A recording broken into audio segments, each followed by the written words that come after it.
All right, so I just got back from seeing the based on a true story movie, Ordinary Angels, about the story of a town led by a woman to save the life of a 5-year-old little girl who has to get to the hospital so she can have a liver transplant.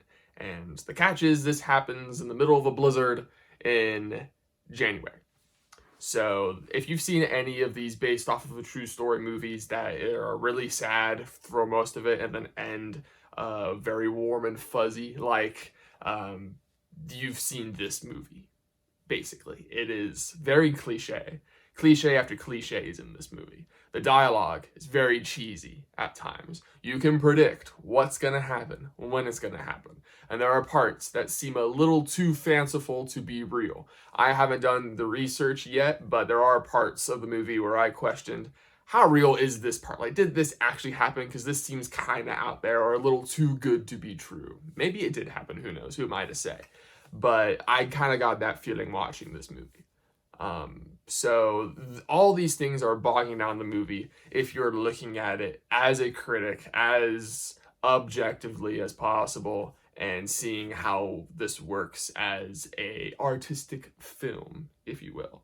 That being said, I don't know what it is. I don't know if it's just the story or the performances or whatever.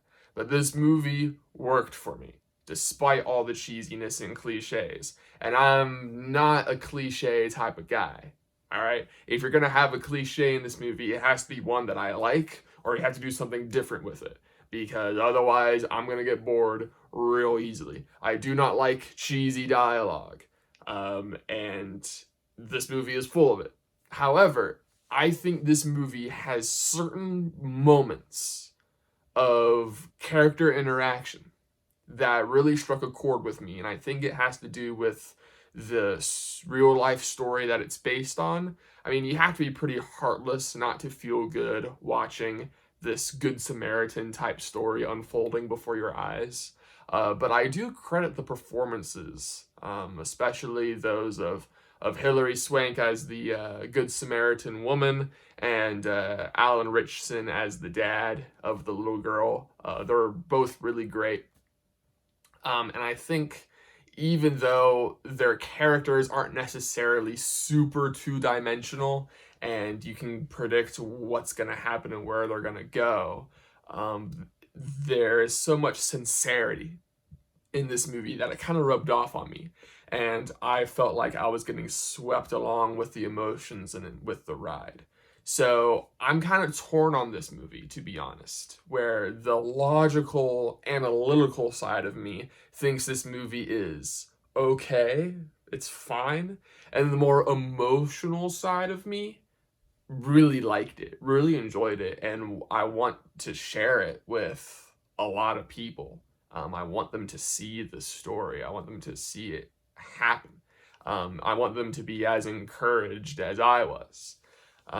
So this is one of those cases where it's a tale of two movies, if you will, and how you think of it. It might depend on your mood while you watch it. It might depend on if you really just don't like the cheese. Then probably stay away from this movie. If you are not in for that sentimental garbage, if you will, then this is definitely not the movie for you. But if you like true stories, especially ones that make you feel good, where people come together and the power of community and stuff like that, then I feel like this movie could really work for you. And you get really sad during certain scenes where you're just heartbroken, but that makes the joyful moments all the more uplifting, and it makes you hope for more brotherly love in this world.